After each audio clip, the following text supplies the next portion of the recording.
السلام علیکم۔ جہان داستان میں آپ کا خیر مقدم ہے۔ کالکا دیوی کی ایپیسوڈ 2 ملاحظہ فرمائیے۔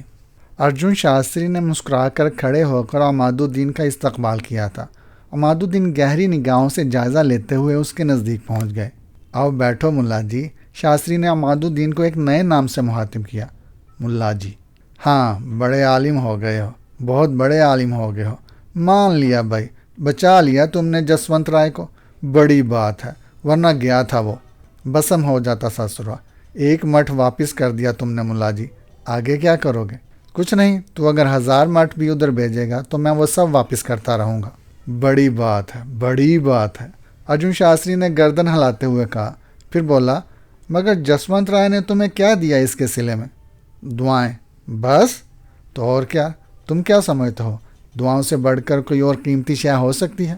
بس یہی اختلاف ہے میرے اور تمہارے درمیان۔ عماد الدین، میں کہتا ہوں کہ دعا دینے والے انسان کو بیوقوف بناتے ہیں۔ ہر چیز کا ایک صلہ، ایک معاوضہ ہوتا ہے۔ تم پتہ نہیں کہاں کی باتیں لیے پھرتے ہو۔ ارے بابا، کل کو بوڑھے ہو جاؤ گے، مر جاؤ گے، بچی ہے، بیوی ہے، اور بھی بچے ہوں گے تمہارے، کیا ان دعاؤں سے ہی پیٹ بھرو گے ان لوگوں کا؟ پیٹ بھرنے والی ذات باری کی ہوتی ہے۔ اب میرے اور تمہارے نظریے میں اور عقیدے میں یہی تو فرق ہے۔ جو روحوں کو زمین پر بیچتا ہے وہ ان کے لیے ہر طرح کا بندوبست بھی رکھتا ہے ارجن شاستری۔ ہم تو صرف ذریعہ ہوتے ہیں۔ ہمارے ہاتھ پاؤں مفلوج ہو جائیں، دماغ کام کرنا چھوڑ دے تو ہم اپنی پرورش نہیں کر سکیں گے۔ اپنے بچوں کی پرورش کیا کریں گے ہم؟ لیکن نظام کائنات نظام حق ہوتا ہے، اور نظام حق میں کوئی نہیں ہوتا۔ نظام حق نظام کائنات کی ترتیب کرتا ہے کہ اس کو کیا دینا ہے، اور یہ کہ کون سے ذریعے سے دینا ہے۔ یہ فیصلے تو آسمان میں ہوتے ہیں ارجن شاستری، اور جو دنیا کی ہوس میں مبتلا ہو جاتے ہیں اور سوچتے ہیں کہ دینے والی ذات نعوذ باللہ کہیں زمین پر بستی ہے، تو یہ ان کی غلطی ہے، بلکہ یہی بہکاوا ہے جو انہیں ہوتا ہے۔ یہی سمجھ رہے ہو نا تم؟ مسئلہ صرف یہی ہے، سوچنے کا بس یہی مقام ہے۔ اگر صحیح سوچ لیا تو سمجھ لو کہ بیڑا پار ہو گیا۔ سوچ میں کہیں غلطی ہو گئی تو پھر کچھ نہیں ملتا اس کائنات میں۔ بڑی لمبی چوڑی تقریر کر ڈالی تم نے ملا جی۔ تمہارا کیا خیال ہے صرف تمہارے کہنے سے میں اپنا نظریہ تبدیل کر سکتا ہوں؟ مسلمان ہو جاؤں کیا؟ جواب میں عماد الدین ہنس دیے۔ انہوں نے کہا، مسلمان ہونا تو بہت عظمت کا کام ہے شاستری، تیرے جیسے سیاہ دل لوگ مسلمان نہیں ہوتے۔ دیکھو لڑنا شروع کر دیا۔ میں نے تو کتنی محبت سے خوش آمدید کہا ہے اور تم لڑنے لگے مجھ سے۔ نہیں، ایسی بات نہیں، لڑ نہیں رہا، بلکہ بتا رہا ہوں۔ وہ الفاظ مت کہہ جو مجھے مشتعل کر دے، کیا سمجھا؟ ٹھیک ہے، اب تو کیا چاہتا ہے؟ نہیں، کچھ نہیں، تیری خوشامد کرنے آیا ہوں۔ رات کی ہانڈی تجھ تک واپس پہنچ گئی تھی نا؟ ہاں، پہنچ گئی تھی۔ ارجن شاستری کے لہجے میں ایک خوفناک غراہٹ تھی۔ تجھے بہت برا لگا ہوگا۔ نہیں، حیرت ہوئی تھی۔ کیسی حیرت؟ یہی کہ ملا عماد الدین تو واقعی کام کا آدمی بن گیا۔ ہانڈیوں کو واپس کرنا تو جادو منتروں کا ہی کام ہے، اور سادھو اور پجاری کے منتر ہی یہ کام کرتے ہیں۔ کالے جادو کو کالا جادو ہی مارتا ہے۔ یہ تم نے کمال کر دکھایا۔ نہیں، بے وقوفی ہے تمہاری، سوچ ہے تمہاری۔ سنو، کالا، پیلا، نیلا جادو کوئی حیثیت نہیں رکھتا۔ پھر وہی بات کہوں گا کہ جو مالک کائنات ہے اور جس نے اس کائنات میں شیطان کو اتار دیا ہے، وہ شیطان کے شر کو بھی اچھی طرح جانتا ہے، اور اس نے ان لوگوں کو شیطان سے نمٹنے کے لیے طاقت اور قوت عطا کر دی ہے جو شیطان کے فریب میں آ جاتے ہیں۔ جو بچنا چاہتے ہیں وہ بچ سکتا ہے ارجن شاستری۔ چلو بھائی، ٹھیک ہے، چلو اپنا کام کرو، تم اپنا کام جاری رکھو، ہم اپنا کام جاری رکھیں گے۔ یہ بتاؤ تم خیریت سے تو ہو نا؟ ہاں، کیوں نہیں؟ کیا سمجھ رہے ہو تم؟ ہانڈی واپس کر کے ہم سب کو مار دو گے؟ خدا کی قسم شاستری، میرے ذہن کے کسی گوشے میں یہ تصور نہیں تھا، بلکہ جسونت رائے کو بچانے والے سے میں نے یہ دعا بھی مانگی تھی کہ تمہیں بھی کوئی نقصان نہ پہنچے۔ ارے چھوڑو، تمہیں پتہ ہے کہ مٹھ کیا چیز ہوتی ہے؟ نہیں پتہ، یہی تو کہتا ہوں، جھوٹ بولتے ہو۔ نہیں شاستری، واقعی نہیں پتہ۔ جادو منتر کا ایک ایسا ایٹم بم ہوتا ہے یہ جسے واپس کرنا ممکن ہی نہیں ہوتا، اور جہاں پر ایٹم بم گرتا ہے وہاں ہیروشیما اور ناگاساکی سے زیادہ بربادی ہوتی ہے۔ بچا لیا تم نے جسونت رائے کو اس ایٹم بم سے، اور وہ واپس آ گیا۔ چلو یہی صحیح، ایٹم بم کا رخ موڑ دیا گیا۔ تمہیں تو کوئی نقصان نہیں پہنچا اس سے۔ کیا نقصان پہنچ سکتا تھا تمہارے خیال میں؟ یقین کرو، اگر تمہیں کوئی نقصان نہیں پہنچا تو مجھے خوشی ہوئی۔ 1 منٹ، ارجن شاستری نے کہا، اور اپنی بیوی اور بیٹی کو آواز دی۔ دونوں آ گئی تھیں۔ کشکاوتی، بتاؤ انہیں ہمیں کیا نقصان پہنچا؟ کوئی نقصان نہیں پہنچا۔ نقصان کیا ہوتا ہے؟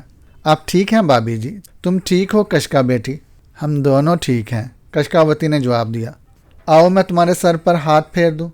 نہیں چاچا جی، میرے سر کے بال خراب ہو جائیں گے، کشکاوتی نے جواب دیا اور کئی قدم پیچھے ہٹ گئی۔ عمادالدین ہنسنے لگے۔ شریر ہو گئی ہے، میرے سامنے ہی پلی بڑی ہے اور اب مجھ سے ہی شرارت کر رہی ہے۔ اچھا ارجن شاستری، اب مجھے اجازت دو، چلتا ہوں۔ اور تھوڑی دیر کے بعد عمادالدین وہاں سے رخصت ہو گئے۔ دل پر سے بوجھ ہٹ گیا تھا۔ یہ بات کئی بار سوچی تھی کہ کہیں ان کے اس عمل سے ارجن شاستری کو یا اس کے اہل خاندان کو کوئی نقصان نہ پہنچاؤ، لیکن اب ان کی بیوی اور بیٹی کو دیکھ کر اور شاستری کو زندہ سلامت دیکھ کر انہیں سکون ہوا تھا۔ جبکہ جب وہ واپس آئے تو شاستری نے ہونی نگاہوں سے انہیں دیکھا اور کہا، کتنا اطمینان نظر آ رہا ہے تیرے چہرے پر عمادالدین۔ میری زندگی کا سب سے بڑا مقصد یہی ہے کہ تیرے دل سے سکون ہمیشہ ہمیشہ کے لیے چھین لوں، ہمیشہ ہمیشہ کے لیے۔ ٹھاکر جسونت رائے بہت خوش تھا۔ عمادالدین کا احسان وہ زندگی بھر نہیں بھول سکتا تھا، لیکن درویش منش کے لیے کوئی چیز قابل اعتنا نہیں ہوتی۔ جسونت رائے خود عمادالدین سے ملا اور اس نے کہا، عمادالدین، پرانے رشتوں سے میں تمہارا چچا لگتا ہوں۔ تم نے بھگوان کی دیا سے سنسار میں بہت حاصل کر لیا۔ علم کی اپنی دولت ہوتی ہے۔ میری دولت میرا پریوار نہیں بچا رہی تھی، اس وقت تمہارے علم کی دولت نے میرے پریوار کی رکشا کی۔ عمادالدین، اس وقت تم مجھ سے کہیں مالا مال ہو، لیکن دیکھو دنیا کی دولت بھی کوئی چیز ہوتی ہے۔ مہرونسا میری ہی بیٹی ہے، اسے ایک اچھا مستقبل دینے کے لیے اگر تم اپنے چچا کی تھوڑی سی مدد قبول کر لو تو عمادالدین یہ کوئی بری بات نہیں ہوگی۔ نہ تم مجھ سے کچھ مانگ رہے ہو اور نہ میں تمہیں دے رہا ہوں، بس سمجھ لو کہ اپنی بچی کے لیے کچھ زمینیں اس کے نام کرنا چاہتا ہوں۔ تمہیں کوئی اعتراض تو نہیں ہے؟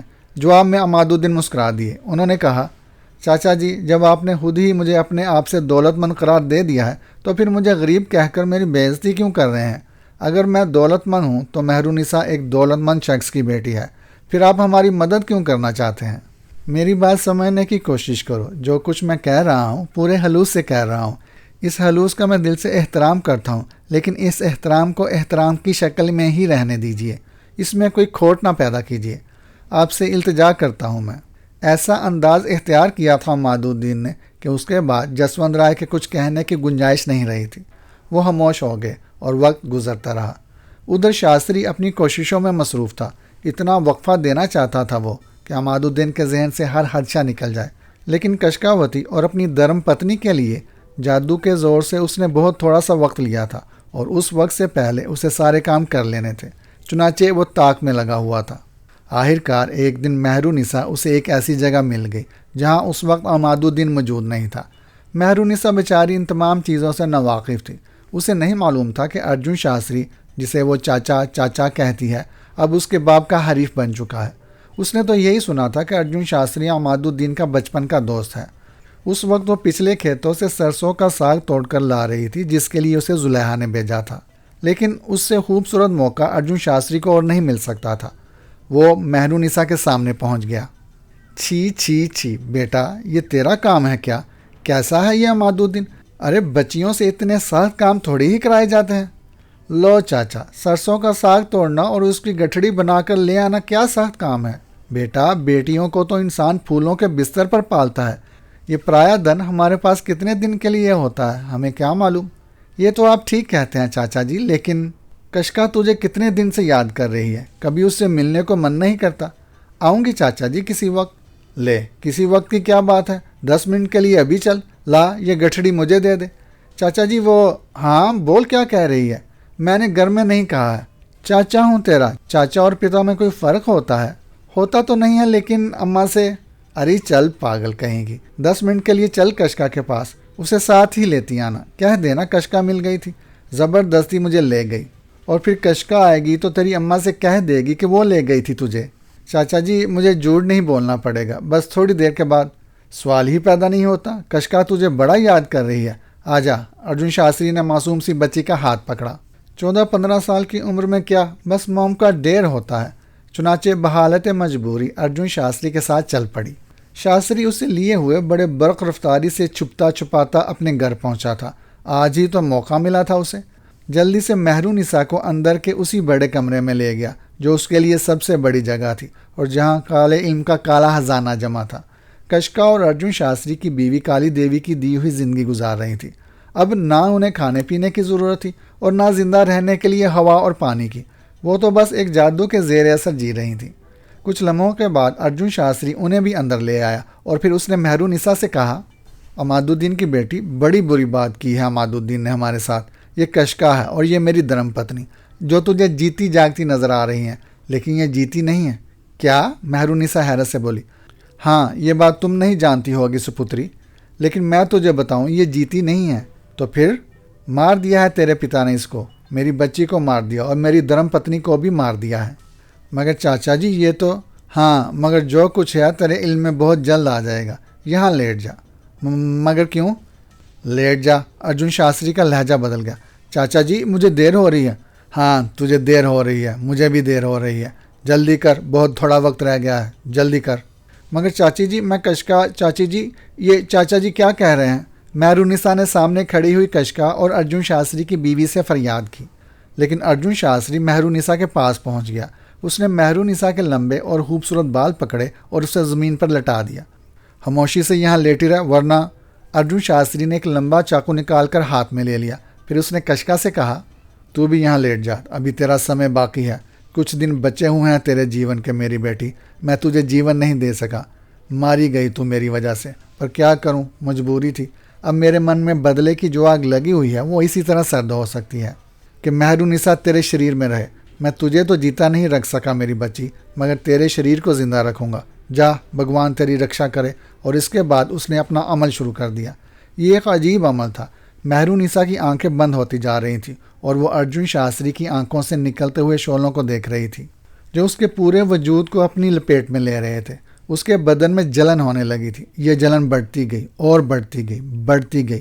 اس نے چیخنے کی کوشش کی، لیکن اس کے منہ سے آواز نہیں نکل سکی، اور تھوڑی دیر کے بعد اچانک ہی اس کے ذہن پر نیند سی سوار ہو گئی۔ اس نے تھوڑی دیر کے لیے اپنے آپ کو دنیا سے بے خبر پایا، لیکن یہ تھوڑی ہی دیر کی بات تھی۔ کچھ لمحوں کے بعد اس کی آنکھ کھلی تو اس نے ماحول کا جائزہ لیا۔ ادھر ادھر دیکھا تو اسے سب کچھ یاد آ گیا۔ ارجن شاستری اس وقت موجود نہیں تھا، نہ ہی اس کی دھرم پتنی یہاں موجود تھی، لیکن اس نے برابر میں دیکھا، اور ایک لمحے کے لیے اس کا دماغ چکرا کر رہ گیا۔ وہ تو برابر میں اپنے آپ کو لیٹے ہوئے دیکھ رہی تھی، مگر یہ آنکھیں، یہ سب کیا قصہ ہے؟ وہ اٹھ کر بیٹھ گئی۔ اس نے پھٹی پھٹی آنکھوں سے اپنے برابر لیٹے ہوئے وجود کو دیکھا۔ اس کی آنکھیں بند تھیں، لیکن یہ تو وہی تھی۔ یہ تو میں ہی ہوں، مگر پھر میں کون ہوں؟ ایک عجیب سوال تھا جس کا جواب اس کے پاس نہیں تھا۔ وہ پھٹی پھٹی آنکھوں سے برابر لیٹی ہوئی مہرونسا کو دیکھتی رہی۔ اگر یہ مہرونسا ہے تو پھر میں کون ہوں؟ پھر اس نے مہرونسا کے شانے کو جھنجھوڑ کر مہرونسا کو جگایا تو مہرونسا نے آنکھیں کھول دی اور اسے دیکھنے لگی۔ پھر وہ اٹھ کر بیٹھ گئی، اسے دیکھنے لگی، پھر مسکرائی، پھر بولی، ارے یہ تو میں ہوں، کون ہے تو؟ مگر تو کون ہے؟ میں کشکا ہوں اور میں مہرونسا ہوں، مگر تو میرے شریر میں ہے اور میں شاید تمہارے بدن میں ہوں۔ ہاں، یہ تو عجیب ہو گیا۔ نہیں، عجیب نہیں ہوا، یہ ہونا تھا، یہ ضروری ہونا تھا، اور میں خوش ہوں کہ ایسا ہو گیا۔ مگر ہوا کیا ہے؟ یہ تو مجھے بتا دو۔ ہوا یہ تھا کہ میرے پتا نے ایک منتر کیا، اس منتر سے وہ جسونت رائے اور اس کے پریوار کو ختم کرنا چاہتے تھے۔ ہائے، جسونت جی کو کیوں ختم کرنا چاہتے تھے ارجن شاستری؟ کوئی دشمنی کا کام چل رہا تھا۔ تو پھر تیرے پتا نے وہ منتر الٹ دیا، ہماری بیجی ہوئی ہانڈی ہم پر آ گری، میں اور ماں جی مر گئیں اور پتا جی اپنے منتر میں ناکام ہو گئے۔ پھر پتا جی نے ہمیں ادار کا جیون دیا اپنے جادو منتروں سے۔ انہوں نے چند روز کے لیے ہمیں زندہ کر دیا۔ ہمیں کچھ دن کے بعد مر جانا ہے، لیکن کیا ہی مزے کی بات ہے، اب تو مرے گی مہرونسا، تیرے شریر میں ہوں، چنانچہ تیرا شریر مر جائے گا، میرا شریر جیتا رہے گا۔ میں بے شک کچھ دن کے بعد مر جاؤں گی اور تیرا شریر بھی ہمیشہ کے لیے ختم ہو جائے گا، مگر میرا شریر زندہ رہے گا اور تو میرے شریر میں قید رہے گی۔ یہ ہے میرے پتا کا انتقام؟ نہیں، خدا کے لیے نہیں، خدا کے لیے نہیں، ایسا نہ کرو، کشکا کے بدن میں مہرونسا نے روتے ہوئے کہا۔ اسی وقت ارجن شاستری واپس آ گیا۔ اس نے مہرونسا کو کشکا کے بدن میں دیکھا تو مسکرا کر بولا، دل ٹھنڈا ہو گیا، بھگوان کی سوگند، دل ٹھنڈا ہو گیا۔ لڑکی، اب تو کشکا کے شریر میں ہے، میری کشکا جیتی ہے۔ تم اگر اپنے ماتا پتا کا جیون چاہتی ہو، اگر یہ نہیں چاہتی کہ میں انہیں جلدی غلاظت میں ڈال کر مار دوں، تو جو کچھ میں کہہ رہا ہوں میری بات سن، خاموشی اختیار کر، اپنے آپ کو کشکا کہہ، کشکا سمجھ۔ اگر تو نے اس کے خلاف کیا تو سمجھ لے کہ مجھ سے برا کوئی نہیں ہوگا۔ میں تیرے ماتا پتا کے جیون کو ختم کر دوں گا، کتے کی موت ماروں گا انہیں۔ نہیں نہیں، خدا کے لیے میری امی اور ابو کو، اب خدا نہیں بھگوان کا نام لینا پڑے گا تجھے، جو کچھ میں کہوں گا وہ کرنا پڑے گا تجھے۔ مگر میری بات سنو، ایسا مت کرو چاچا جی، مجھے میرا بدن واپس کر دو، میں جادو منتر کے یہ کھیل نہیں جانتی، جھگڑا ہے تو میرے ابو سے ہے تمہارا، میرا کوئی معاملہ نہیں ہے چاچا جی، مجھے معاف کر دو۔ بیٹی اور پتنی کھو چکا ہوں میں، کیسے معاف کر دوں تمہیں؟ میرا کلیجہ خالی ہو چکا ہے، تو عماد الدین کا کلیجہ بھی خالی ہونا چاہیے، کیا سمجھی؟ اور پھر ارجن شاستری نے کشکا کے بدن میں اپنی دشمن بیٹی کے ہاتھ پاؤں باندھ دیے، اور مہرونسا کشکا کے وجود میں قید آنسو بہانے لگی، جبکہ مہرونسا کے بدن میں کشکا کو جگا کر ارجن شاستری نے کشکا سے کہا، ساگ کا یہ ڈیر لے کر تو چلی جا عماد الدین کے ہاں، اب وہی کرنا ہے تجھے جو میں چاہتا ہوں، مجھے معاف کرنا، میں تیری رکشا نہیں کر سکا، میری وجہ سے تجھے نقصان پہنچا، پر تیرا شریر میرے ساتھ رہے گا، تیرے شریر کو ایک لمبا جیون دے چکا ہوں میں۔ یہ کہہ کر اس نے مہرونسا کو بازو سے پکڑ کر اٹھایا، ساگ کا ڈیر اس کے ہاتھ میں دیا اور مہرونسا وہاں سے چل پڑی۔ تھوڑی دیر کے بعد کشکا مہرونسا کے روپ میں گھر میں داخل ہو گئی۔ عماد الدین وہاں موجود نہیں تھا، چنانچہ کشکا نے مہرونسا کی آواز میں زلیخا سے پوچھا، ماتا جی یہ ساگ کہاں رکھ دوں؟ زلیخا بری طرح اچھل پڑی، اس نے حیرت سے مہرونسا کے بدن کو دیکھا، پھر بولی، کیا کہا تو نے ماتا جی؟ کشکا کو ایک لمحے کے اندر اندر اپنی غلطی کا احساس ہو گیا اور وہ بولی، ماں جی، امی نہیں، آج میرا دل چاہ رہا ہے کہ آپ کو ماں جی کہوں، ماں کتنا پیارا لفظ ہوتا ہے۔ پگلی چل ساگ مجھے دے، اندر کے کمرے کی صفائی کر دے، اور کشکا اندر چلی گئی۔ لیکن نہ جانے کیوں زلیخا کے دل میں ایک خالی سی بیدار ہو گئی تھی۔ ماتا جی، ماں جی، ویسے تو مہرونسا کی عمر بہت زیادہ نہیں تھی، شرارتیں اس کے اندر بھی موجود تھیں، لیکن مجموعی طور پر وہ ایک خوش مزاج اور نفیس طبیعت کی لڑکی تھی، بے پناہ ذہین اور صورتحال کو سمجھنے والی۔ بہرحال اس نے زیادہ توجہ نہیں دی، اور رات کو جب عماد الدین کھانا کھانے کے لیے بیٹھے تو انہوں نے مہرونسا کو بھی ساتھ بلا لیا۔ مہرونسا کھانے کے دسترخوان پر آ کر بیٹھی اور پھر ایک دم کھڑی ہو گئی۔ کیوں، کیا بات ہے؟ یہ گوشت ہے کیا؟ ہاں، کیوں؟ نہیں ماں، میرے پیٹ میں درد ہو رہا ہے، میں آج کھانا نہیں کھاؤں گی، ویسے جب بھی میں گوشت کھاتی ہوں میرے پیٹ میں درد ہو جاتا ہے، میں سبزی کھاؤں گی یا دال کھاؤں گی۔ وہ اٹھی اور وہاں سے چلی گئی تو عماد الدین نے کہا، یہ کیا کہہ رہی ہے؟ یعنی یہ کہ ایک طرف تو گوشت کے بغیر ایک نوالا حلق سے نہیں اترتا، اور آج گوشت سے پیٹ میں درد ہو جاتا ہے۔ کھسک گئی ہے تھوڑی سی، چلیے آپ کھانا کھائیے۔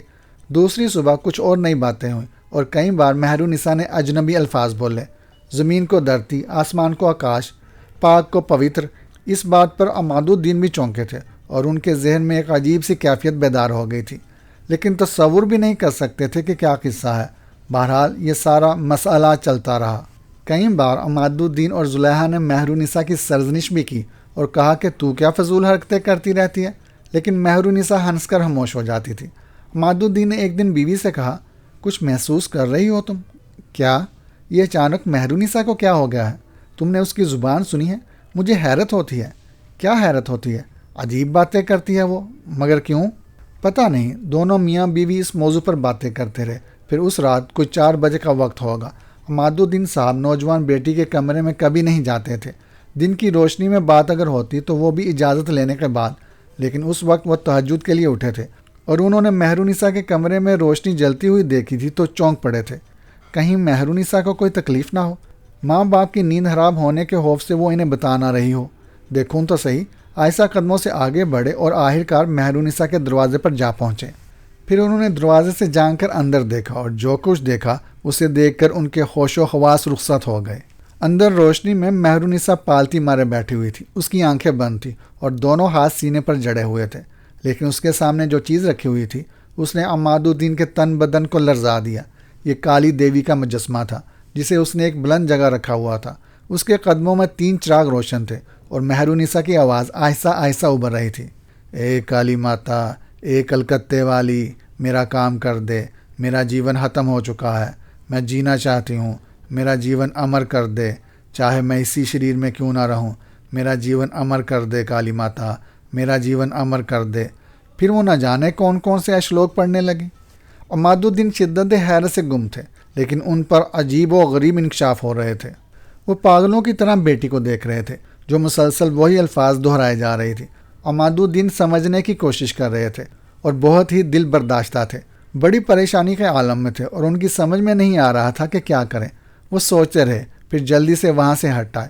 صورتحال تو بالکل سمجھ میں نہیں آئی تھی، لیکن پھر بھی کچھ شبہ ہو گیا تھا، اور اس شبے کو رفع کرنے کے لیے انہوں نے ایک طریقہ کار سوچ لیا تھا، مگر حقیقت سے ناآشنا تھے۔ بیوی کو بھی یہ بات نہ بتائی، البتہ دوسری رات ایک بہت ہی جلالی وظیفہ پڑھنے کے لیے بیٹھ گئے۔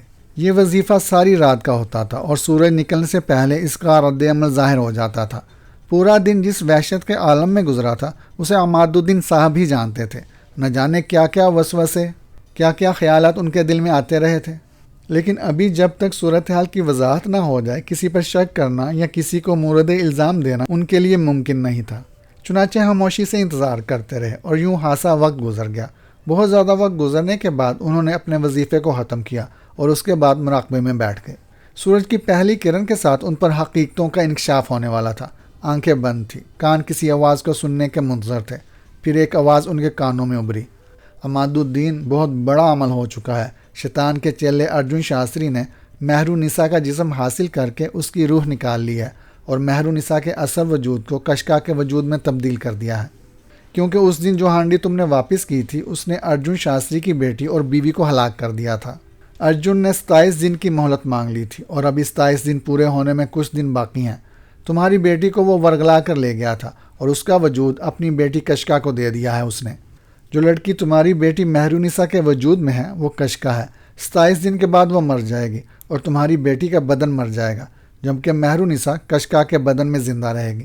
عماد الدین کی آنکھوں سے خون ٹپک پڑا تھا، بلک بلک کر رونے لگے تھے وہ، اور انہوں نے کہا تھا، معبود کریم میری رہنمائی کر، میں کیا کروں؟ اے عظیم قوتوں، اے بڑے لوگوں، مجھے بتاؤ میں کیا کروں؟ اس کا حل ہے، لیکن ایک شکل اور ہے۔ یہیں اپنی اسی رہائش گاہ میں کسی ایسی جگہ مہر النساء کے بدن کو محفوظ رکھ جہاں اس کی حفاظت ہو سکے۔ اب یہ تیری ذمہ داری ہے کہ اس کے بدن کو کیسے محفوظ رکھ سکے گا، پھر تجھے بتایا جائے گا کہ آئندہ تیرا عمل کیا ہوگا۔ بہت برے حالات کا شکار ہو گیا ہے تو عماد الدین، لیکن اللہ کی مدد شامل حال رہے گی۔ مہر النساء کے بدن کو محفوظ رکھنا، ایک دن تجھے اس کا موقع ضرور ملے گا کہ تو اپنی بیٹی کو واپس لا سکے۔ عماد الدین کی آنکھیں آنسوؤں سے لبریز تھیں۔ سورج نکل آیا، چلہ ختم ہو گیا تھا، لیکن جو انکشاف ہوا تھا اس نے عماد الدین کو دیوانہ کر دیا تھا۔ دل تو چاہ رہا تھا کہ تلوار لے کر جائیں اور ارجن شاستری کے بدن کے ٹکڑے ٹکڑے کر دیں، لیکن خود کو سنبھالا۔ یہ معاملہ ایسا نہیں ہوتا جسے اتنی آسانی سے ہضم کر لیا جائے۔ کچھ نہ کچھ کرنا ہوگا اس بارے میں، کوئی ایسا قدم ضرور اٹھانا ہوگا جو اس مشکل سے نکال دے۔ واقعی بڑا کٹھن اور مشکل وقت تھا، اور عماد الدین اس بارے میں کوئی فیصلہ نہیں کر پا رہے تھے کہ وہ کیا کریں۔ اب اس وقت انہیں اپنی نیکیوں کو آواز دینے کا خیال آیا۔ اولاد کے لیے انسان دنیا کی ہر شے قربان کر سکتا ہے۔ عماد الدین نے بھی یہی فیصلہ کیا تھا کہ کچھ بھی ہو جائے، مہر النساء ان کی اکلوتی بیٹی ہے، اسے واپس آنا ہوگا، اپنی زندگی میں ہر قیمت پر واپس آنا ہوگا۔ اس کے بجائے دل کو دور اور درد کا شکار کر کے وقت گزاری کی جائے۔ بہتر یہ ہوگا کہ بڑی قوتوں نے جو رہنمائی کی ہے اس کے زیر اثر کام کیا جائے، اور اس سلسلے میں عماد الدین نے فوری فیصلہ کیا تھا کہ پہلے ان 27 راتوں کو گزار لیا جائے، اس کے بعد دیکھا جائے گا کہ ارجن شاستری کے خلاف کیا کیا جا سکتا ہے۔ بیٹی کی زندگی کے لیے ان کا بدن محفوظ کر دینا دنیا کا اہم ترین کام تھا۔ اپنی اس چھوٹی سی رہائش گاہ میں وہ یہ عمل نہیں کر سکتے تھے، چنانچہ ان کے ذہن نے برق رفتاری سے کام شروع کر دیا۔ بہت سے ایسے معاملات تھے جو سرسری طور پر نگاہوں میں آتے تھے اور نظر انداز کر دیے جاتے تھے۔ خاصی پرانی بات تھی، ایک بار عماد الدین کہیں دوسری آبادی میں گئے تھے اور اس کے بعد کچھ ایسے حالات ہوئے تھے کہ انہیں تقریباً 16 میل کا سفر پیدل کرنا پڑا تھا۔ وہ زندگی کا ایک یادگار واقعہ تھا، لیکن اس یادگار واقعے میں ایک رہنمائی شامل تھی۔ جب وہ پیدل واپس آ رہے تھے تو آسمان بادلوں سے ڈھکا ہوا تھا اور جس سڑک پر وہ سفر کر رہے تھے وہ ناہموار تھی، یعنی یہ کہ کبھی اسے استعمال کیا جاتا رہا ہوگا، لیکن پھر دونوں طرف ٹوٹے پھوٹے راستے بن گئے تھے اور جنگلی گھاس اگ گئی تھی۔ جب بارش نے راستے میں آ لیا تو عماد الدین نے چھپنے کے بارے میں سوچا۔ کوئی ایسا درخت نہیں تھا جس کے نیچے پناہ لی جائے، لیکن سڑک سے کوئی آدھ فرلانگ دور ایک عمارت نظر آئی۔ زمانہ قدیم کی کوئی یادگار تھی جو اب کچھ نہ ہونے کے برابر رہ گئی تھی۔ اس پر ایک گنبد سا بنا ہوا تھا، ایک بڑا سا درہ تھا۔ عماد الدین ایک امید پر اس طرف چل پڑے کہ ممکن ہے بارش سے بچاؤ کے لیے کوئی پناہ گاہ مل جائے۔ چنانچہ انہوں نے وہاں پہنچنے کے بعد بڑی عجیب سی کیفیتیں محسوس کی۔ عمارت باہر سے بسیدہ لیکن اندر سے بے حد مضبوط تھی۔ اس میں دیواروں پر کچھ نقوش کندہ تھے اور ان میں کوئی رہنمائی کی گئی تھی۔ عماد الدین کو تجسس پیدا ہوا۔ ان نقوش کو جاننے کی کوشش کی تو یہ اندازہ ہوا کہ وہ ایک تہہ خانے کی رہنمائی کرتے ہیں۔ چنانچہ ان نقوش کی مدد سے انہوں نے وہ پرسرار تہہ خانہ دریافت کیا جو عمارت کے نچلے حصے میں تھا۔ تہہ خانے میں عجیب و غریب اشیاء موجود تھی، لیکن کوئی چیز ایسی نہ ملی جس سے ظاہر ہوتا کہ ان نقوش میں جو رہنمائی کی گئی ہے وہ کسی خاص چیز کی طرف کی گئی ہے۔ البتہ جو اشیاء وہاں موجود ملی تھیں ان سے یہ اظہار ہوتا تھا کہ کسی ہندو دولت مند نے یہ عمارت بنوائی تھی اور اس تہہ خانے میں اپنا خزانہ پوشیدہ کر دیا تھا۔ لیکن ان نقوش کو پڑھنے والے عماد الدین تنہا نہیں ہوں گے، ہو سکتا ہے کہ اس سے پہلے کوئی یہاں آیا ہو، اس نے یہ نقوش پڑھے ہوں، تہہ خانے تک پہنچا ہو اور اس ہندو رئیس کی ساری دولت نکال لے گیا ہو۔ عماد الدین کو اس دولت سے کوئی دلچسپی نہیں تھی، چنانچہ نہ تو انہیں کوئی افسوس ہوا اور نہ انہوں نے خاص احساس کیا۔ البتہ یہ تہہ خانہ ان کی نگاہوں میں آ گیا تھا اور وہ اس کے لیے سوچ رہے تھے کہ کیا عجیب جگہ ہے۔ اس وقت تو ذہن کے کسی گوشے میں یہ تصور بھی نہیں تھا کہ اس تہہ خانے سے کوئی فائدہ اٹھا سکیں گے، لیکن آج دل کو یہ احساس ہو رہا تھا کہ اس تہہ خانے سے فائدہ اٹھایا جا سکتا ہے۔ چنانچہ خاموشی سے مصروف عمل ہو گئے، اپنے شانوں پر لاد لاد کر کچھ ایسی چیزیں وہاں لے گئے جو بیٹی کی آخری آرامگاہ کے طور پر استعمال کی جا سکتی ہیں۔ ایک عجیب کام تھا، ایک ایسا انوکھا کام جس کا کسی زندہ انسان کے لیے عالم خواب میں تصور بھی نہ کیا گیا ہو۔ وہ بہت ہی غمزدہ تھے، جو سرمایہ حیات ان سے چھن گیا تھا اس کے لیے سخت افسردہ تھے، لیکن بات ہی ایسی انوکھی تھی کہ کوئی قانونی چارہ جوئی بھی نہیں کر سکتے تھے۔ پولیس کو لے کر اگر ارجن شاستری کے پاس جاتے اور بتاتے وہ لڑکی جو اس کی بیٹی کشکا کے جسم میں وہاں موجود ہے اصل میں ان کی بیٹی مہرونسا ہے، تو پولیس والے ان کی دماغی حالت پر شک کرتے، اور اگر مہرونسا جس کے وجود میں کشکا رہ رہی تھی ان سے چھن جاتی تو پتہ نہیں کیا ہوتا۔ خاموشی اختیار کرنے کے سوا بلا چارہ کار ہی کیا تھا۔ چنانچہ صبر کے گھونٹ پی کر رہ گئے اور دانش مندی سے کام کرنے کا فیصلہ کر لیا تھا، کیونکہ راستے بالکل بند تھے۔ پھر انہوں نے اس تہہ خانے کو اتنا صاف ستھرا اور محفوظ کر لیا۔ سب سے بڑا انہوں نے یہ کام کیا کہ وہ نقوش جو ایک لوح پر کندہ تھے اس طرح مٹا دیے کہ ان کا نام و نشان بھی نہ رہے اور وہ کسی کو دوبارہ دستیاب نہ ہو سکیں، صرف وہ اس کے بارے میں جانیں، یا پھر وہ ان کی نشاندہی اس طرح کریں کہ اگر وہ اس دنیا میں نہ رہیں تو کوئی اور مقررہ وقت پر ان کی بیٹی کو وہاں سے نکال سکے۔ زندگی کا یہ عجیب و غریب کھیل شروع ہو گیا تھا۔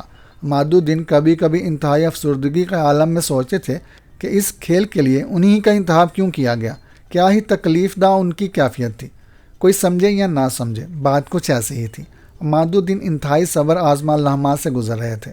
زلیخا کو انہوں نے کوئی تفصیل نہیں بتائی تھی، بلکہ حقیقت معلوم ہونے کے بعد انہوں نے اور زیادہ احتیاط شروع کر دی تھی۔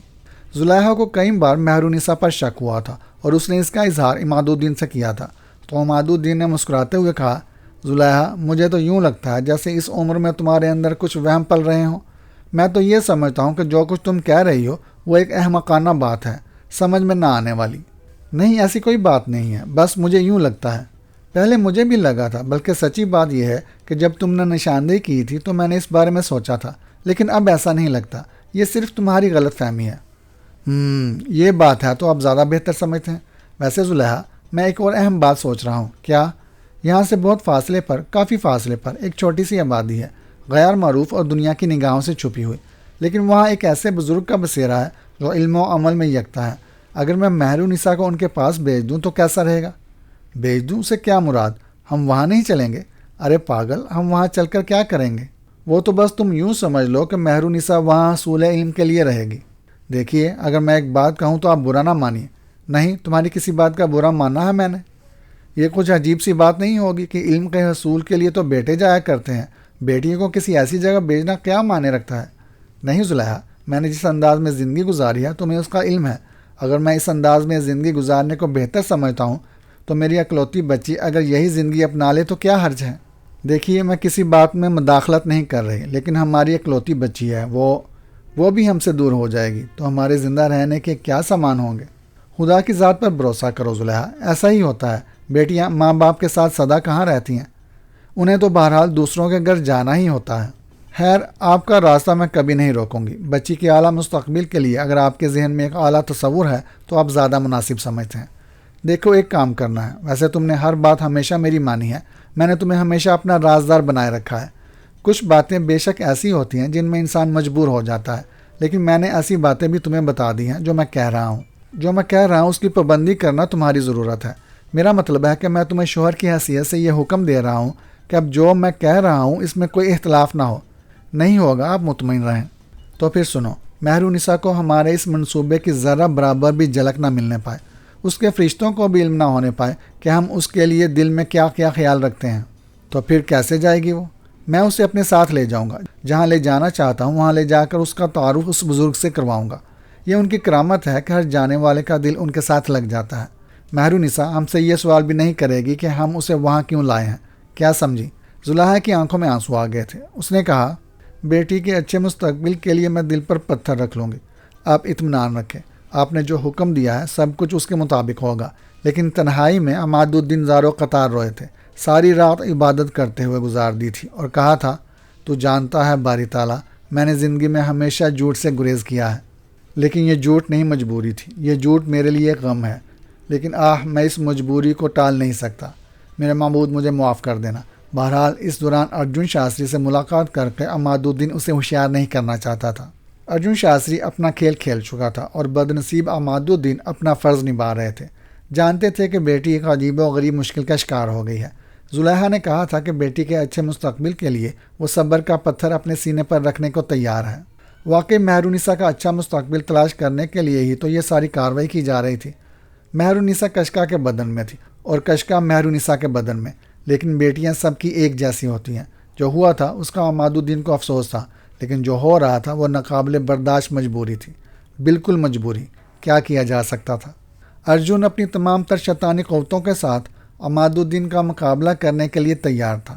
اس نے عارضی طور پر اپنے جادو منتروں سے کام لے کر اپنی دھرم پتنی اور کشکا کے وجود میں مہرونسا کو قید کر کے کشکا کے بدن کو زندہ رکھا ہوا تھا۔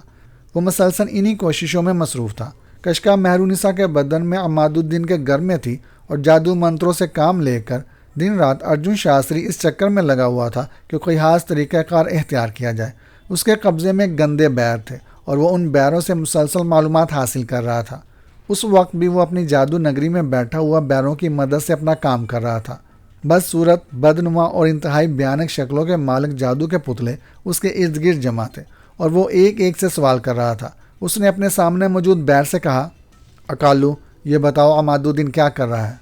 جے ہو مہاراج کی، عمادالدین کی جو رہائش گاہ ہے وہاں بڑا زبردست پہرا ہے، کوئی نہیں جانتا کہ وہاں کیا کر رہا ہے، لیکن گیان بتاتا ہے کہ کشکا اس کے خیال میں آ گئی ہے۔ کیا مطلب؟ وہ جان چکا ہے کہ مہرونسا کے شریر میں تیری بیٹی کشکا موجود ہے۔ ارجن شاستری چونک پڑا۔ اس نے وحشت بھری آواز میں کہا، کیا مطلب ہے تیرا؟ کیا وہ کشکا کو پہچان چکا ہے؟ ہاں جے بھوانی، اب کیا ہوگا؟ جو ہونا تھا ہو گیا ہے، دوسرے بیر نے کہا۔ کیا ہو چکا ہے بوما؟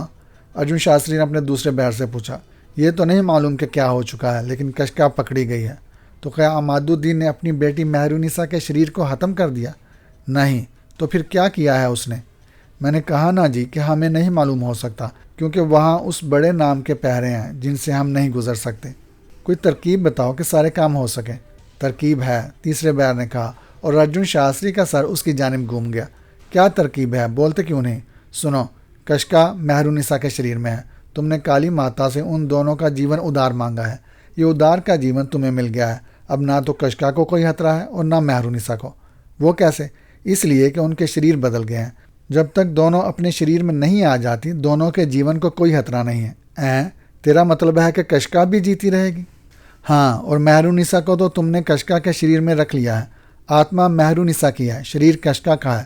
اس طرح کشکا کا شریر محفوظ ہو گیا اور مہرونسا کی آتما، اور میری کشکا جو مہرونسا کے شریر میں ہے۔ چونکہ مہرونسا کالی شکتی کے زیر اثر ہے، اس لیے وہ بھی نہ مرے گی اور کشکا اس کے شریر میں جیتی رہے گی۔ ہے بھگوان، ہے بھگوان، یہ تو بڑی بات ہوئی۔ اور ایک بات اور بتا کامو، میں اپنی دھرم پتنی کو کیسے جیتا رکھ سکتا ہوں؟ اس کی بھی ایک ترکیب ہے، وہ بھی بتا۔ اپنی دھرم پتنی کو زمین میں گڈھا کھود کر دفن کر دو اور اسے بھول جاؤ۔ زمین بڑی امانت دار ہے، تم اس سے کہہ دو کہ جب بھی تمہیں کوئی فرصت ملے گی اپنی دھرم پتنی کو زمین سے نکال لو گے، اس کے بعد وہ سمے ٹل جائے گا جو ان کی موت کا سمے ہوگا۔ اور ایک بات اور سن لو۔ ہاں بتاؤ، اور کیا؟ اگر عمادالدین کو صحیح پتہ چل گیا تو پھر تم کچھ بھی نہیں کر پاؤ گے۔ میں اس مسلمان کو ایسا سبق سکھاؤں گا کہ مرنے کے بعد بھی یاد رکھے گا، اور اس نے جو کچھ کیا ہے میں اسے اپنے جیون کی قیمت پر بھی معاف نہیں کر سکتا۔ بس تمہاری عقل اگر تمہارا ساتھ دے سکتی ہے تو اپنی عقل سے کام لو۔ میں وہ کروں گا جو سنسار میں کسی نے نہ کیا ہوگا۔ میری عقل بہت آگے کی چیز ہے، اس کا مقابلہ کوئی نہیں کر سکتا۔ پھر اپنی عقل کو آزماؤ اور دیکھو کہ تم کیا کر سکتے ہو، بیر نے کہا۔ بہرحال جو مشورہ بیرو نے دیا تھا وہ بڑا ہی کارآمد تھا، چنانچہ ارجن شاستری نے اس پر عمل کا آغاز کر دیا۔ سب سے پہلے اس نے کشکا کے روپ میں مہرونیسا سے بات کی۔ کشکا کا بدن اس کے سامنے تھا، وہ اس کے قریب پہنچی اور اس نے کہا، کشکا، کشکاوتی، لیکن مہرونیسا نے آنکھیں نہ اٹھائیں۔ تو ارجن شاستری نے کہا، کیا تو کشکا نہیں ہے؟ اس سوال پر کشکا نے ارجن شاستری کو دیکھا اور بولی، یہ تم بھی اچھی طرح جانتے ہو چاچا۔ چاچا نہیں ہوں میں تیرا، بچپن میں جب بھی تمہیں دیکھا چاچا کہا۔ ہاں، لیکن تیرے پتا نے سارے رشتے توڑ دیے، اس میں میرا قصور تو نہیں ہے۔ ویسے ایک بات میں جانتی ہوں، میرے ابو ہمیشہ برائیوں کے خلاف لڑتے رہے ہیں۔ تم نے کوئی ایسی بات ہی کی ہوگی چاچا جس کی وجہ سے میرے ابو تم سے ناراض ہو گئے، ورنہ وہ کبھی بھی کسی سے ناراض نہیں ہوتے۔ میں اسے مزہ چکھا دوں گا۔ چاچا جو تمہارا دل چاہے کرو، پر یہ بتاؤ تم نے میرے ساتھ کیا کیا ہے؟ وہی جو تیرے پتا نے میری بیٹی کے ساتھ کیا۔ قصور میرا تو نہیں ہے، تیرے پتا کا تو ہے۔ تو اب تم کیا چاہتے ہو؟ میں جو چاہتا ہوں وہ سنسار میں سب سے انوکھا ہوگا۔ مجھے تو بتاؤ کم از کم۔ تو اب کشکا کے روپ میں جیون گزارے گی۔ میں ایک مندر بناؤں گا یہاں سے ہٹ کر کالی دیوی کا، اور تو کالکا دیوی ہوگی۔ کیا سمجھی؟ جے کالکا دیوی، مہان ہوگی تو۔ میں سنسار کے سارے گیان تجھے دے دوں گا، اور اس کے بعد تیرے ہی ہاتھوں عماد الدین کو نیچا دکھاؤں گا۔ ایسا تم کبھی نہیں کر سکو گے چاچا۔ ارے تو کیا اور تیری حیثیت کیا؟ ایک بات کہوں چاچا؟ بول۔ میں ایک مسلمان کی بیٹی ہوں، مجھے بچپن ہی سے اللہ اور اس کے رسول کا نام سکھایا گیا ہے۔ میں نے کلام پاک کے تھوڑے سے سپارے بھی حفظ کیے ہیں۔ اگر میں ان کا ورد شروع کر دوں تو تمہارا ستیہ ناش ہو جائے گا، لیکن چاچا میں چاہتی ہوں کہ تم مجھے آزاد کر دو۔ تجھے آزاد کر دوں اپنی بیٹی کی موت کے بعد؟ یہ اللہ کی مرضی ہوتی ہے، کوئی کسی کو نہیں مار سکتا۔ یہ جادو ٹونے، یہ سارے کھیل دنیا کے عارضی کھیل ہوتے ہیں۔ سب سے بڑا نام اللہ کا ہے، اور چاچا اس نام کے سہارے ساری دنیا چل رہی ہے۔ تم اپنی ایک سانس پر بھی قابو نہیں پا سکتے۔ تقریر کرنا شروع کر دی اپنے پتا کی طرح۔ اپنے پتا کی طرح نہیں چاچا، سمجھ لو ساری کائنات کا مرکز یہی سب کچھ ہے۔ ارے میں اس مرکز کو ہی مٹا دوں گا۔ تم ایسا نہیں کر سکو گے چاچا۔ سن، ابھی سمے باقی ہے، میں تجھے ایک منتر بتاتا ہوں، وہ پڑھ، تیری آتما کو شانتی ملے گی۔ میری روح پوری طرح سکون سے ہے، اور میں اچھی طرح جانتی ہوں کہ اللہ تعالیٰ کو انسان کا امتحان لینا مقصود ہوتا ہے۔ اگر میں اپنے اس امتحان میں پوری اتر گئی تو زندگی میں اس سے بڑا کام میرے لیے اور کوئی نہیں ہوگا چاچا۔ تم اس کی بالکل فکر مت کرو کہ میرا کیا ہوگا۔ جو منتر میں بتا رہا ہوں وہ یاد کر، ارجن شاستری نے کہا اور ایک منتر دہرانے لگا۔ کشکا کے روپ میں مہرونیسا کے ہونٹوں پر مسکراہٹ پھیل گئی۔ اس نے کہا، ایسا کبھی نہیں ہوگا چاچا، ایسا کبھی نہیں ہوگا۔ ہوگا تو ایسا ہی بیٹی کہ تو کیا سارا سنسار دیکھے گا۔ بس ابھی تھوڑا وقت نکل جانے دے، میں ذرا تیرے پتا سے نمٹ لوں۔ ارجن شاستری کو ناکامی ہوئی تھی، اور وہ سمجھ رہا تھا کہ وہ مہرونیسا کو ڈرا دمکا کر اپنا کام نکال لے گا، لیکن ایسا نہیں ہوا تھا۔ بہرحال وہ اپنے طور پر کارروائیوں میں مصروف ہو گیا تھا، اور پھر اپنے ایک منصوبے کے تحت اس نے اعلان کیا کہ اس کی بیٹی اور اس کی بیوی مر گئی۔ اس نے 2 مصنوعی لاشوں پر ارتھیاں بنائیں اور ان ارتھیوں کو لے کر شمشان گھاٹ پہنچ گیا۔ وہ سے ہندو اس کے ساتھ تھے۔ مولوی عماد الدین کو جب اس بات کی اطلاع ہوئی تو ان کا کلیجہ دگ سا ہو گیا۔ وہ بری طرح دوڑے۔ انہوں نے سوچا کہ اگر ارجن شاستری نے کشکا کے بدن کو بھی جلا دیا تو مہرونیسا کی روح اس کے ساتھ ہی جل جائے گی، اور پھر وہ اس روح کو حاصل کرنے سے محروم ہو جائیں گے۔ چنانچہ وہ برق رفتاری سے شمشان گھاٹ کی طرف دوڑے، لیکن دیر ہو گئی تھی۔ دونوں لاشیں جل کر خاکستر ہو گئی تھیں۔ صرف ارجن شاستری وہاں کھڑا ہوا تھا، لوگ بھی جا چکے تھے۔ ارجن شاستری کو یہ معلوم نہیں تھا کہ عماد الدین پیچھے آ رہے ہیں۔ وہ اکیلا کھڑا ان نقلی چتاؤں کو دیکھ رہا تھا جو جل کر راکھ ہو گئی تھیں، لیکن پھر عقب سے اس نے مولوی عماد الدین کی آواز سنی، ارجن چونک کر پلٹا۔ دونوں آمنے سامنے کھڑے ہو گئے۔ مولوی عماد الدین نے کہا، تو نے میری بیٹی کی روح کو خاکستر کر دیا؟ اور تو نے کیا کیا عماد الدین؟ تو نے اچھا نہیں کیا ارجن۔ میں نے کبھی کسی کے لیے زندگی میں کوئی برا نہیں کیا۔ اگر جسونت رائے کے معاملے میں تم مجھ سے تعاون کر لیتا تو آج نوبت یہاں تک نہ پہنچتی۔ جو ہونا تھا وہ تو ہو ہی گیا ہے عماد الدین، مگر تم بھی یاد کرو گے زندگی بھر۔ میں تو ہے زندگی بھر یاد ہی کروں گا، لیکن تو نے جو کچھ کیا ہے زندگی میں پہلی بار میں تیرے خلاف کچھ کرنا چاہتا ہوں۔ یہ کہہ کر مولوی عماد الدین نے ارجن شاستری کے منہ پر تھوک دیا۔ ارجن شاستری کی خوفناک آنکھیں مولوی عماد الدین پر جم گئی۔ اس نے کہا، تم نے مجھ پر تھوک دیا، پر میں تم پر وہ منتر کروں گا کہ جیون بھر یاد رکھے گا۔ ارجن، جیون بھر تو یاد رکھے گا کہ تیرے ساتھ کچھ ہوا تھا۔ اب اپنا حشر دیکھ، جو کچھ بھی ہوا اس کا ذمہ دار تو خود ہے، مجھے مورد الزام نہ ٹھہرانا۔ مولوی عماد الدین تو یہ کہہ کر واپس چلیں گے۔ ارجن شاستری اپنے کپڑے سے اپنے چہرے پر پڑا ہوا تھوک صاف کرنے لگا تھا، لیکن یہ کیا، اچانک ہی اس نے محسوس کیا کہ کپڑے کے ساتھ ساتھ اس کا گوشت بھی اتر رہا ہے اور اس کی جگہ زخم پڑتا جا رہا ہے۔ ارجن شاستری خوف سے اچھل پڑا اور اس کے چہرے پر شدید جلن شروع ہو گئی تھی اور وہ بری طرح وہاں سے بھاگا اور دوڑتا ہوا اپنی رہائش گاہ میں آ گیا۔ اس نے آئینے کے سامنے اپنا چہرہ دیکھا اور یہ دیکھ کر دہشت سے اس کا رواں رواں کھڑا ہو گیا کہ اس کے چہرے کا گوشت آہستہ آہستہ گلتا جا رہا ہے۔ اس کے منہ سے داڑیں نکلنے لگیں۔ جلن اور تکلیف تو پہلے ہی تھی، لیکن اب اپنا چہرہ دیکھ کر اسے بڑی وحشت ہوئی۔ رخسار کا گوشت لٹک گیا تھا، اندر کے دانت زبان وغیرہ نظر آ رہے تھے۔ وہ جلدی سے پانی کے پاس گیا اور اس نے اپنے اوپر پانی اڈیلنا شروع کر دیا، مگر یہ اور بھی وحشتناک ثابت ہوا۔ پانی اس کے بدن پر بہہ رہا تھا۔ جس جگہ سے وہ پانی گزر رہا تھا وہاں سے اس کے جسم کا گوشت گل کر پانی کے ساتھ نیچے بہہ رہا تھا۔ وہ بری طرح چیخنے داڑنے لگا۔ پھر وہ کالی کے مجسمے کے پاس پہنچا اور اس نے کہا، جے کالکا، جے مہارانی، کالی کال کو ڈاوے، دشمن کا کلیجہ کاٹ کے لاوے تو سچی کالی کہلاوے۔ یہ کیا ہوا کالی مائی؟ یہ تیرے داس کے ساتھ کیا ہو رہا ہے؟ مجھے بچا، مجھے بچا۔ لیکن بدن کی جلن اسے دیوانہ کیے دے رہی تھی۔ پانی کی لکیریں جدھر سے گزرتی اس کا گوشت وہیں سے پانی کے ساتھ ہی گہرے کتھئی رنگ کے سیال کی شکل میں بہنے لگا تھا۔ جلن اتنی شدید تھی کہ اس کا دل چاہ رہا تھا کہ پانی میں ڈوب جائے، اور اس نے ایسا ہی کیا۔ وہ دوڑتا ہوا ایک تالاب کے کنارے پہنچا اور پھر اس نے تالاب میں چھلانگ لگا دی۔ دیکھنے والے اگر اس منظر کو دیکھتے تو خوف و دہشت سے دیوانے ہو جاتے، کیونکہ جیسے ہی وہ پانی میں گرا پانی سے بھاپ اڑنے لگی۔ اس بھاپ کے ساتھ براؤن رنگ کا سیال بہہ رہا تھا اور ارجن شاستری کے پورے وجود میں آتش دوڑ رہی تھی۔ وہ تالاب کے اندر چیخ رہا تھا، چلا رہا تھا۔ اس کی ہولناک چیخیں دور دور تک پھیل رہی تھیں اور پھر رفتہ رفتہ اسے سکون آتا چلا گیا۔ اس نے سکون کی گہری گہری سانسیں لی اور پھر اس کے بدن کی یہ جلن دور ہو گئی۔ اس نے آخری سانس لی اور بولا، عماد الدین، مجھے پتا تھا کہ میں ٹھیک ہو جاؤں گا، لیکن تجھے بھی اتنی ہی تکلیف دوں گا میں عماد الدین، تجھے بھی اتنی ہی تکلیف دوں گا، تو فکر مت کر۔ یہ کہہ کر وہ تالاب کے کنارے پہنچا اور پانی سے باہر نکلا ہے، لیکن اچانک ہی اس کی نگاہیں اپنے ہاتھ کی کلائی پر پڑی اور ایک بار پھر اس کا کلیجہ اچھل کر حلق میں آ گیا۔ کلائی پر گوشت نام کی کوئی چیز نہیں تھی، ہڈیاں نظر آ رہی تھیں۔ اس نے دوسرے ہاتھ کو، پھر پیروں کو اور پھر انہی ہاتھوں سے اپنے بدن کو ٹٹول کر دیکھا، یہاں تک کہ اپنے چہرے کو بھی دیکھا۔ اس کے بعد تالاب میں جھانکا اور ایک بار پھر اس کے حلق سے ایک وحشتناک چیخ نکل گئی، نہیں، یہ نہیں ہو سکتا، یہ نہیں ہو سکتا عماد الدین، تو نے یہ کیا کیا عماد الدین، عماد الدین تو نے یہ کیا کیا۔ پانی کے تالاب میں جو اسے اپنا عکس نظر آ رہا تھا وہ کسی انسان کا عکس نہیں تھا، ایک ڈھانچہ، ایک بھیانک ڈھانچہ سامنے کھڑا ہوا تھا، زندہ سلامت تھا۔ صرف اس کے سینے کی جگہ تھوڑی سی ڈکی ہوئی تھی، جس میں اس کا دل اور اندرونی اعضاء جو اسے متحرک رکھ سکتے تھے محفوظ تھے، ورنہ باقی سارے جسم کا گوشت گل کر پانی میں بہہ گیا تھا اور اب وہ انسان کے بجائے ایک ڈھانچہ نظر آتا تھا۔ پھر وہ رو پڑا، بلک بلک کر رو پڑا۔ وہ بار بار یہ کہہ رہا تھا، عماد الدین، بدلہ لوں گا میں تجھ سے، ایسا بدلہ لوں گا کہ تو بھی جیون بھر یاد رکھے گا۔ یہ کہانی ابھی جاری ہے۔ یہ کہانی آپ کو کیسی لگی کمنٹ میں بتائیے گا۔